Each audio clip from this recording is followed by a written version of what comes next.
Actually, bago pa ako nagka-interest na magpa-doktor, siguro mga 1 month before 'to nagpa-doktor ako para sa aking, sa bukol, ay nagpa-doktor na rin ako. Parang yung willing ko talaga na na malaman ko kung anong lagay ng sarili ko, parang gano'n. So nung time na yun ay meron naman akong pera, so mako-cover siya dun sa pagpapa-check-up ko. So yun, nagpunta ako ng OB-GYN, tapos ay nagpa-pap smear ako. Kasi nga sobrang tagal na ng pap smear ko, like 2019 pa. So 2024 na ngayon, 'di ba? So sabi kasi ng OB-GYN, kailangan magpapa-check tayong mga babae na every year, once a year, parang gano'n. So once a year. So ako 2019 pa yung huling pap smear ko. Ngayon, ito papakita ko.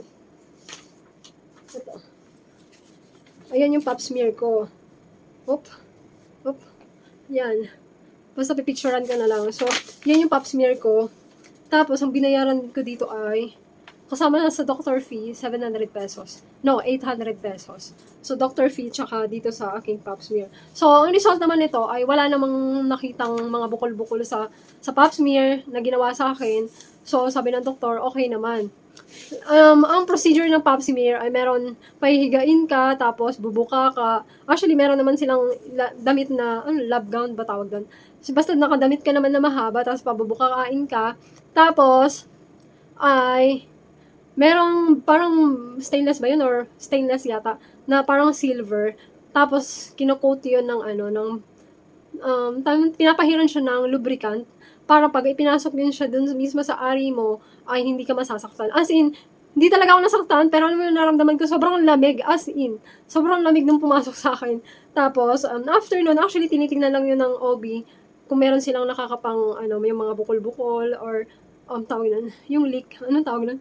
Yung discharge. Kapag meron kang discharge, meron ibang, kasi yun, sign kung bakit ka nagdi-discharge. Meron kang discharge, parang gano'n. So, yun. After nun, ay tinanong ko ng OB na, nung nakuha ko yung result ng pap smear, sabi niya, gusto mo bang yung sa mammogram, hindi pa kasi siya mammogram ang tawag pag hindi ka pa 40 years old. So, ako kasi 38 pa lang. So, sabi niya, ultrasound pa lang sa'yo. Gusto mo bang ipa-ultrasound yung ngayon, sabi ko, opo, sige po. Di nagpa-ultrasound ako. Hindi ko naman tandaan magkano binayad ko doon. Noon, nagpa-ultrasound ako, ang ginawa naman doon, pinahiga, tapos, as in, yung buong parte ng sa may nilagyan ng lubricant. Lubricant ba yun? Tapos ginagano, anong tawag nun? Basta meron silang ginagamit, parang siyang mouse. Parang siyang mouse na nakakonect sa monitor. So yun, ginanon-ganon dito sa lahat ng part ng, kasi nakikita doon kung meron mga bukol-bukol. So doon ako na, yung result ng ultrasound ko ay meron sa right side ko na maliit na bukol, nakita doon sa aking sa right side. Ngayon, sabi ng OB, i-refer kita doon sa surgeon. So, nung nirefer ako sa surgeon, actually, yung binayad ko doon ay 500 pesos. So, nung nirefer ako sa surgeon, basta sa doktor na nagsa-surgery, para i-check kung nakakapaba yung bukol. Actually, sobrang liit lang ng bukol ko, kaya nung nakita doon, sabi ng doktor sa surgery, sabi niya, may nakita man yung computer, pero it doesn't mean na yung bukol yon, yung mga cyst daw yon. So, yung may part kasi ng may bukol na nakakonect sa ating dede. Ano ba yung tawag doon? Tama ba yun? Basta yun. Tapos ngayon, nung nagpunta ko na naman, sa surgery, pinahiga na naman ako. Tapos, yung doktor ay lalaki. Tapos, meron siyang secretary, nandun, nag-aantay. So, pinahiga ako, tapos, as in talaga, yung doktor talaga yung nagkakapa. So, sabi ko, parang awkward, kasi nga, ay, lalaki yung doktor. Kinapa niya yung dede ko.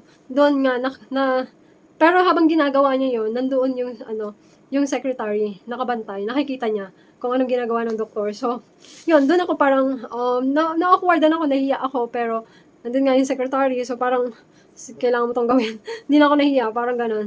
Parang nag-confident na lang ako. Tapos yun, nung kinapa ng doktor, hindi niya pag-aano makapa yung sinasabi nilang bukol doon sa aking ultrasound, kasi nga, ay, maliit kasi. Nung nakita nila doon sa result ko ay sobrang liit pa. Sabi ng doktor, hindi basta-basta makakapa siya kasi nga sobrang liit. Ngayon, ang sabi niya sa akin ay kung ngayon wala siyang maibibigay sa akin ng mga gamot kasi nga wala siya, nakapa, nabukol. Hindi niya nakapa dahil nga sobrang liit. Ngayon, sabi niya, bumalik ka next year kasi kung talagang may bukol daw doon, lalaki yon. So ngayon, pag bumalik ako sa kanya, makakapa niya, syempre, kung talagang merong bukol doon. Sabi niya, doon pa lang siya makakapag-decide pag bumalik ako kung merong ang bukol, di operahan, kailangan talaga siyang tanggalin. Actually, kaya ako nagkakaroon ng ganito, hindi ko alam, sabi nila, sabi ng mga doktor ay mostly genetics daw yun. So, kasi meron akong auntie nagkaroon ng breast cancer, pero pinatanggal naman yon. So, naging okay na siya. Ngayon, meron akong kuya na merong hyper, almost parehas kami. So, yun din ang sabi ng doktor, ang doktor nga pala na pinuntahan ko ay ENT, sa ears, neck, and throat. Yun, doon ako nagpunta. Sabi niya, mostly daw sa ganyan mga genetics, yun napapasa na nasasalin sa dugo, parang ganon. Doon nakukuha sa dugo. So, yun. Ngayon, sabi ng doktor sa akin, ay, pag-ipunan, magpapacheck, like, once in a year, magpapacheck, para malalaman kung katulad nito sa akin, sabi niya, parang bago lang to na nagsisimula. Parang nagsisimula pa lang daw yung aking hyper. Hindi pa siya ganoon. So, actually, tinititigan ko yung mata ko. Lumalaki na ba yung mata ko? Yan, lumalaki na ba? Sabi ng nanay ko, lumalaki na yung mata mo. Sabi ko talaga ba? Kasi maliit naman yung mata ko, bakit lumalaki na? Kasi yung sa kuya ko, meron siyang hyper. So, bumibilog na yung mata niya, lumalaki yung mata niya, tapos, ganon, hirap, dati, as in payat na ng leeg na, ang weird lang nito, kasi tingnan mo, dito ako kinakabahan kasi, puro buto ko na, as in, nakikita na yung buto ko. So, sobrang payat ko na. As in, dati yung aking timbang ay normal ko ay 53. 54, 53, ganon. Pag kumakain ako ng rice. Pero ngayon, grabe, 49 na lang. So, actually, kumakain ako kasi kailangan kong kumain ng marami. Kasi bumabagsak yung timbang ko. So, syempre, kailangan natin ng energy. So, yun. So, update ko kayo sa sunod ng video. Bye.